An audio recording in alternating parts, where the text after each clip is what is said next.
হয় আজি অকণমান আগতে আমাক 40জনমান ল'ৰা ছোৱালীয়ে প্ৰায় ফোন কৰিলে। ফোন কৰাৰ পিছত সিহঁতক আজি কোনোবাই চিট ফাণ্ড এখন কোম্পানীয়ে ল'ৰাই তেখেতক চাকৰি দিয়ে বুলি পইচা সংগ্ৰহ কৰিছিলে। আৰু মই তাতে গ'লোঁ, গৈ পিছত মই চালোঁ বস্তুখিনি, ডকুমেণ্টখিনি চালোঁ। চাই পিনে চালোঁ যে এইটো চেণ্ট্ৰেল GST পৰা চাকৰি এখন এপইণ্টমেণ্ট দিয়া হৈছে ইণ্টাৰভিউৰ কাৰণে। আৰু তাৰপিছত মই নিজেই চেণ্ট্ৰেল GSTত ফোন কৰিলোঁ বা নিজেও লগ কৰিলোঁ পাৰ্চনেলি কৈ AC লগত। চালোঁ বস্তুখিনি, তেখেতৰ লগত কথা পাতিলোঁ। তেখেতসকলক ক'লে যে এইটো ফুল ফেক, ফুল ভুৱা। সেইকাৰণে তাৰপিছত মই তেখেতসকলৰ ওচৰত আহিলোঁ আৰু মই ল'ৰাজনকো সুধিলোঁ আৰু ল'ৰাজনে স্বীকাৰ কৰিলে যে তেখেতে এজন ভুৱা কাম কৰিছে আৰু পইচা পাতিও তেখেতে ল'ৰা ছোৱালীৰ পৰা কালেক্ট কৰিছে। তেনেকৈ পাৰিছে, এনেকৈ কালেক্ট কৰিছে। এতিয়া আমি চালোঁ যে 2000, 2500, 5000 এইটো কোনো ঠিক ঠিকা নাই, যাৰ পৰা যেনেকৈ পাইছে তাৰ পৰা কালেকশ্যন কৰিছে। আৰু মই তেতিয়া থানাত ফোন কৰিলোঁ, পুলিচক OC-ক ফোন কৰিলোঁ। OC আহি পেলাই তেখেতক পৰাজিত কৰিলে। আৰু তাৰ এইটো ষ্টেম্পো আছিলে, চিলো আছিলে। এনেকৈ মোটামুটি 40জনৰ ওপৰত ল'ৰা ছোৱালী, 43 ইতিমধ্যে আমি গম পালোঁ। কোন ডিপাৰ্টমেণ্টৰ চিল? এইবিলাক GST চিল মহৰ, GST টেক্স। ল'ৰাটো ধুবুৰীৰ মিছন ৰোডৰ হয়, ৰোহিত চৰকাৰ বুলি নাম। মোৰ নাম সন্দীপ সাহা। তই মানে যোৱা 10 তাৰিখ মানৰ 8 তাৰিখ মানৰ এটা মিছন ৰোডৰ ল'ৰা, যাৰ নাম ৰোহিত শৰ্মা, চৰকাৰ হয়, ৰোহিত চৰকাৰ হয়। ই মানে এনেকৈ আমাৰ ফ্ৰেণ্ড চাৰ্কলত বহুতজনক কৈছে যে জব দিব বুলি। ই কৈছে যে ই ইনকাম টেক্স অফিচত কাম কৰে, আয়কৰ ভৱনৰ কথা কৈছে আৰু GSTৰ কথা কৈছে, ঠিক আছে। তো এনেকৈ কৈছে যে ভেকেঞ্চি চাৰিব, ভেকেঞ্চি আছে, এনেকৈ 10,000 11,000 এনেকৈ চেলাৰী হ'ব, কণ্টেক্সুৱেল কাম কৰিব পাৰা তোমালোকে। তো চব আমাৰ লগত যিবিলাক ল'ৰা ছোৱালী আছে ইহঁতে ইণ্টাৰেষ্ট দেখাইছে।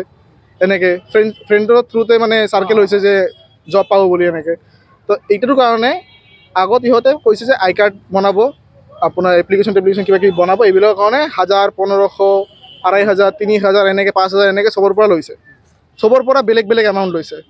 লোৱাৰ পিছত এতিয়া কৈছে যে 20 তাৰিখ মানত ইহঁতৰ মানে জইনিং ডেট দিছে। 20 তাৰিখ মানত জইনিং ডেট আছে।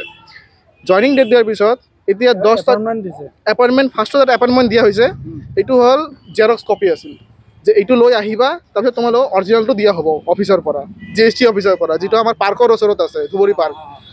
এতিয়া এনেকুৱা হৈছে যে ঠিক আছে, চবে ৱেইট কৰি আছে, প্ৰিপাৰেশ্যন কৰি আছে, চবৰ GST বিষয়ে শিকি আছে।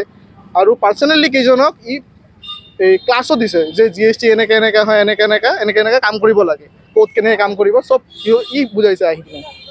তাৰপিছত এতিয়া এনেকুৱা হৈছে 20 তাৰিখ আহিল, 20 তাৰিখত কালি হৈছে কেঞ্চেল, কৈছে যে কিবা টেকনিকেল ইছ্যুৰ কাৰণে আমাৰ এইটো কেঞ্চেল হৈছে। ঠিক আছে, এতিয়া কৈছে 21 তাৰিখত লোৱা হ'ব। 21 তাৰিখত আজি ডেট হৈছে। আজি চবে মিলি আহি মানে গম পাইছে যেতিয়া বেলেগ এটা নতুন এপইণ্টমেণ্ট দিব, আৰু এপইণ্টমেণ্টটা ইয়ে লৈ আহিব, কোনো অফিচাৰে নিদিব।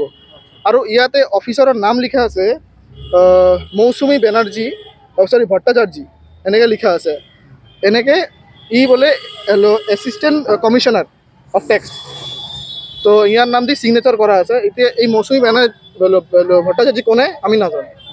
ই কৈছে আমাৰ মেডাম হয়, মেডামে এইটো মানে ভেৰিফাই কৰিছে আৰু ছিগনেচাৰ কৰিছে। এতিয়া এনেকুৱা হৈছে যে আহি চবেই যেতিয়া আহিছে, এতিয়া আমি চাই আছোঁ যে কমচে কম 50টা মান ষ্টুডেণ্ট, 50 মান ষ্টুডেণ্ট ইয়াতে জমা হৈছে। কিমান এতিয়া কমচে কম 50-55 মান এপইণ্টমেণ্ট দিছে। এতিয়া গৈ অফিচত কিবা ইনকুৱাৰী কৰিছে নেকি? এতিয়া গৈ অফিচত ইনকুৱাৰী কৰিছোঁ, এনেকুৱা কোনো অফিচাৰ নাই, ভুৱা আছে। আৰু এতিয়া মই ইয়াৰ পৰা গম পাইছোঁ যে আৰু এটা মানুহ আছে জড়িত ইয়াত, যিটো এই টেক্স অফিচত কাম কৰে, তাৰ পৰা এই চিলটো পাইছে। ইয়াতে চিল দিয়া হৈছে গভৰ্ণমেণ্টৰ, এই চিলটো নহয়, ভুৱা নহয়, চিলটো পাইছে। হয়তো গভৰ্ণমেণ্টৰ পৰা কেতিয়াবা ল'ব পাৰে, কিবা হয়তো ই কাম কৰিব পাৰে, এনেকুৱা হৈছে। এতিয়া এই চিলটোৰ কথা কাৰণে আমি অলপ ট্ৰাষ্ট কৰিছিলোঁ যে অফিচিয়েল মানুহ জড়িত আছে, অফিচিয়েল মানুহ কিবা জড়িত আছে। এইটো মানে আমাৰ পুলিচ প্ৰশাসনক দিয়া হৈছে। এতিয়া পুলিচ প্ৰশাসনে আমাৰ লগৰ এইটো তদন্ত কৰিব আৰু জানিব পাৰিম যে কি হৈছে।